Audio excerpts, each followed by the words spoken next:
Merci beaucoup. Bonjour à toutes et à tous. Donc, écoutez, je suis ravie d'être à Dunkerque. Et je salue les membres qui ont déjà parlé donc, en introduction et dans les précédentes tables rondes. Je salue particulièrement aussi les représentants de la région des Hauts-de-France, la communauté urbaine de Dunkerque et le grand port maritime de Dunkerque. Quelques mots sur le cluster, pour vous dire que le président du cluster, Frédéric Mancani, s'excuse, mais effectivement, il a été retenu à Paris, donc il n'est pas avec nous aujourd'hui, et il m'a demandé de présenter les résultats de cet observatoire. Le cluster, en quelques mots aussi, c'est aujourd'hui plus de 430 entités membres. Ce sont tous les acteurs de l'écosystème maritime qui vont de toutes les industries aux services, les collectivités, les fédérations sectorielles, les associations, également tout ce qui va être université, école. Donc le cluster est le promoteur de cet écosystème de l'économie maritime. Ça représente plus de 83 milliards de valeur de production et plus de 340 000 emplois. Nous accompagnons les membres du cluster maritime dans leur développement durable, responsable, en France et à l'international. Je m'arrêterai là pour le cluster. Et donc aujourd'hui, j'ai le plaisir d'être la porte-parole de l'Observatoire des énergies de la mer, qui a été créé par le cluster, en lien étroit avec le syndicat des énergies renouvelables qui nous accueille aujourd'hui et que je remercie effectivement pour de l'organisation de ces assises. Nous travaillons aussi étroitement sur cet observatoire avec le GICAN, représenté aujourd'hui par son délégué général François Lambert, et on travaille également aussi avec la FEE. Et je tiens à remercier effectivement tous les partenaires qui nous accompagnent dans la réalisation de cet observatoire pour la diffusion du questionnaire. Il faut récolter les réponses, ça demande du temps. Tous les différents acteurs aussi du territoire, les régions, les agences de développement, les clusters, les pôles de compétitivité, le réseau des CCI et les CCI de Business France Énergie Marine. Je tiens aussi à féliciter l'équipe de C2S Stratégie et Blue Sign, qui sont animées par Christophe Clergeau, Marc Lafosse et Étienne Pourchet. Et c'est Étienne qui a coordonné les travaux. Je tiens à le féliciter, c'est beaucoup de travail depuis des mois. Et je tiens à féliciter aussi son équipe, Florian Mouchel et Sandra Moreno, pour la qualité du travail rendu dans ce rapport. Alors, venons-en aux chiffres que je vais vous présenter. L'Observatoire aussi, quelques mots pour vous dire qu'il avait été créé dans l'objectif de fédérer les soutiens à la filière des énergies marines renouvelables, au-delà des clivages politiques, et qui permet aussi de contribuer à construire un consensus national autour du développement de cette filière. Je ne reviendrai pas sur les partenaires, puisque vous avez vu que je les ai déjà cités.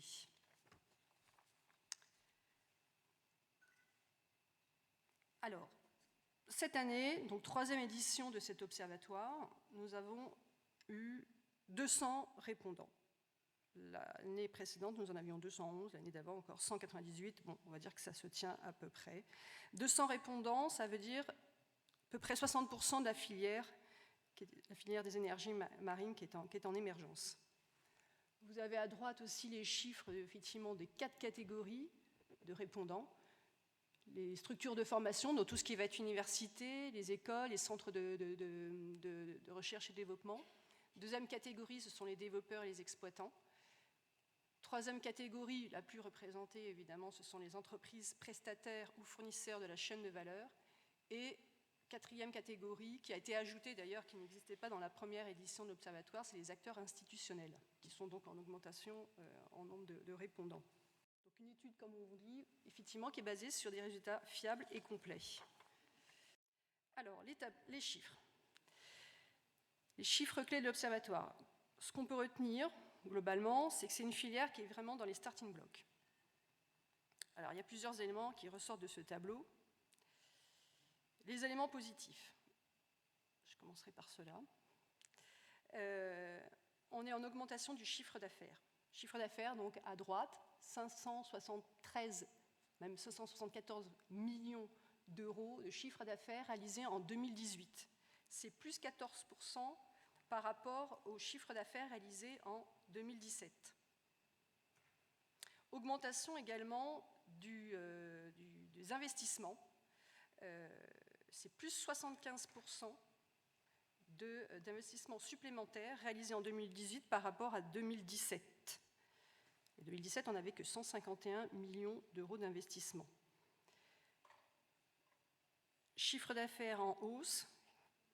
Le chiffre d'affaires en hausse, il a été à 86% réalisé à l'export, puisqu'on n'a pas encore de champs construits et installés en France. Donc ça aussi, c'est un chiffre qui est en augmentation. Donc 75% d'investissement en plus en 2018, donc c'est énorme. Alors, la seule mauvaise nouvelle, je dirais, la très mauvaise nouvelle, c'est en fait le nombre d'emplois qui est en baisse. Le nombre d'emplois qui est en baisse, c'est-à-dire qu'on est à 2085 emplois, c'est 2085 ETP, contre 2650 en 2017. Ça, en fait, ça revient à peu près au niveau du chiffre que nous avions communiqué en 2016, qui était à 2086 ETP.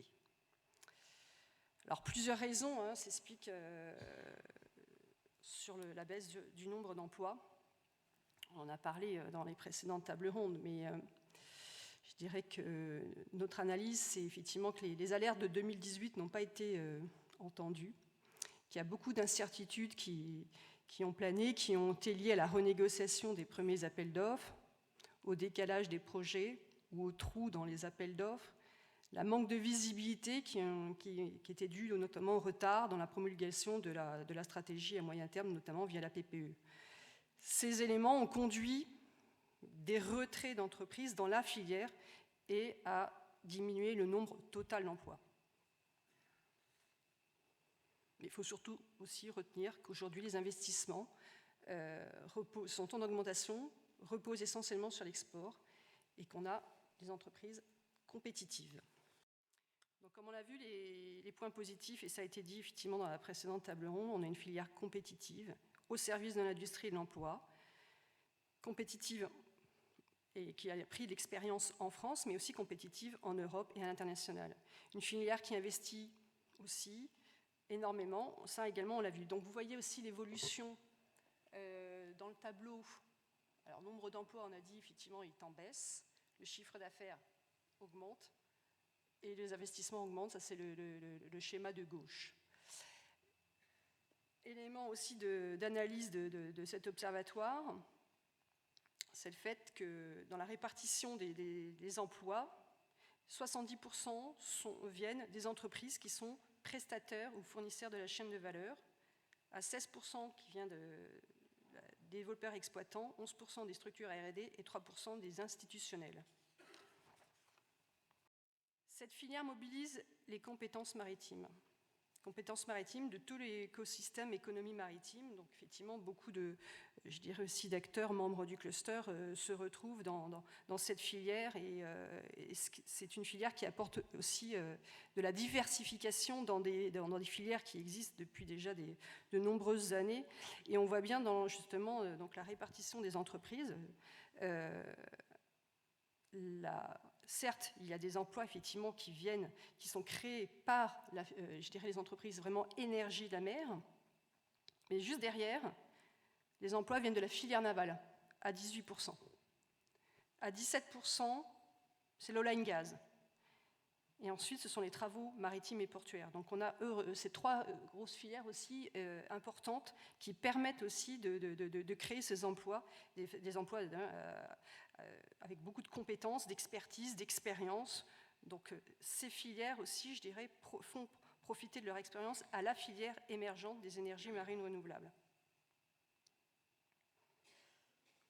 En termes aussi de répartition du nombre d'entreprises, alors selon la taille, on voit bien qu'effectivement la majeure partie des emplois vient des PME et des TPE. Ça fait 73% quand on cumule les deux. Ensuite viennent les ETI à 17% et à 10% les grandes entreprises. Dans cette slide, vous voyez effectivement que la filière se recentre sur les technologies les plus matures. Donc il y a un poids renforcé de l'éolien en mer, puisque l'énergie en mer fixe représente 63% des ETP. Et à 24%, c'est l'énergie éolienne flottante, vient derrière l'énergie hydrolienne à 6%. Et puis ensuite, les autres types d'énergie, comme l'eau motrice, l'énergie thermique des mers, ou les autres types de MR, sont à 2 ou 3% des ETP.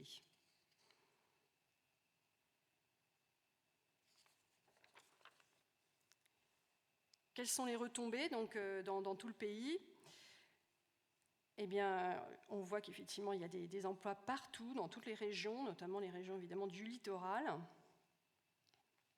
3 régions progressent ou stagnent. La Normandie, qui a plus de 80 emplois en plus par rapport à l'année passée.